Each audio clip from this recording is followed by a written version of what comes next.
Ya, sejumlah daerah memberlakukan standar khusus penanganan corona, tidak terkecuali di Jakarta. Dan sejauh ini langkah meliburkan sekolah dan mengalihkan pekerjaan kantor ke rumah dinilai belum cukup menghentikan penyebaran COVID-19. Percepatan penemuan kasus juga wajib dilakukan dengan menambah pusat-pusat pemeriksaan virus karena rumah sakit yang ditunjuk pemerintah memiliki keterbatasan ruang isolasi dan alat-alat kesehatan.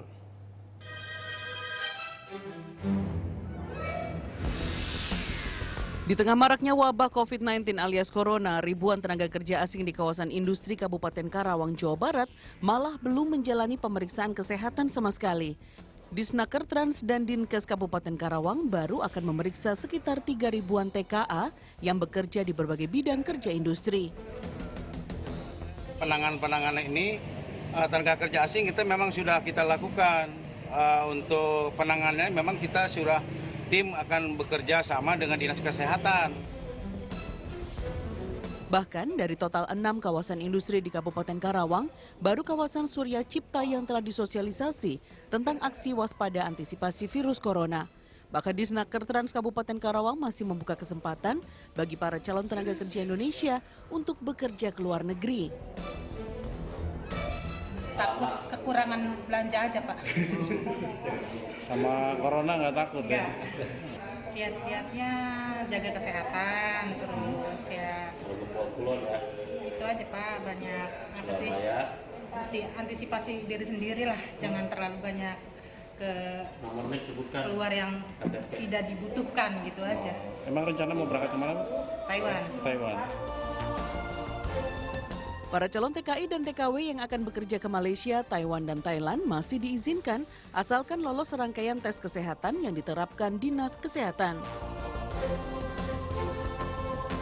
Sementara di Garut, Jawa Barat, 42 orang tenaga kerja asing masuk dalam proses pemantauan intensif sebagai antisipasi penyebaran COVID-19.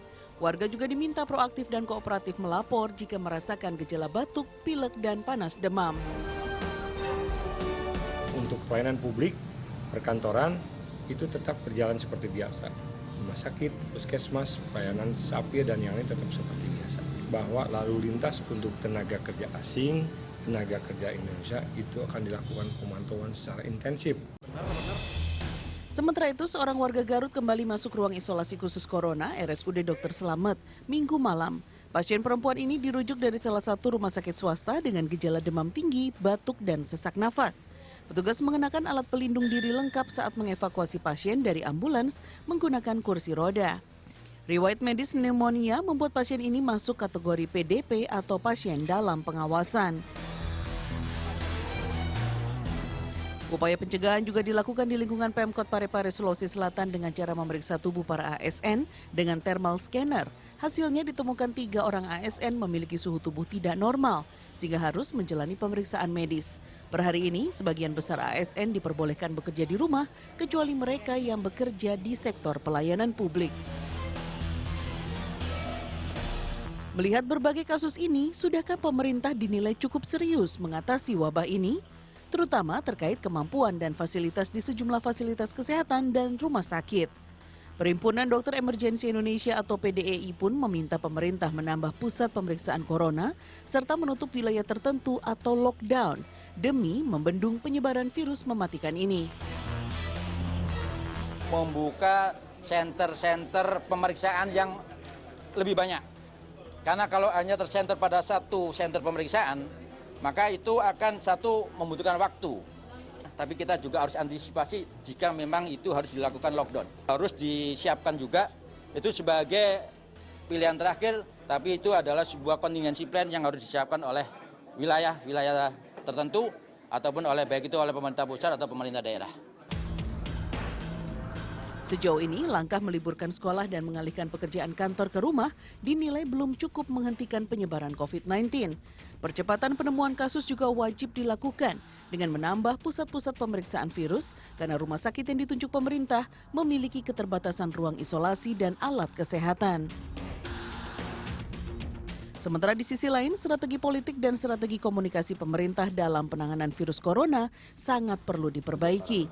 Pemerintah pusat dinilai lamban menangani permasalahan ini sebagai sebuah penentu kebijakan final. Koordinasi antara pemerintah pusat dan daerah juga mutlak diperbaiki, terutama karena jumlah korban terus berjatuhan.